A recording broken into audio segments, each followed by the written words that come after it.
you steep it in 1 cup of water. You can drink this herbal solution about 3 to 4 times per day. It will relieve you from continuous coughing, sore throat, and even congestion. For this remedy, you can add honey and lemon into it. That is, if you want, if you can't drink it like that. Another alternative for adults is to chew fresh ginger throughout the day. It will help to elevate your cough. The second one is honey.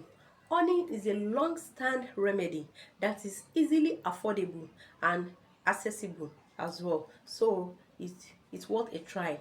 It can provide more effective relief from cough than over-counter medicines containing a cough suppressant.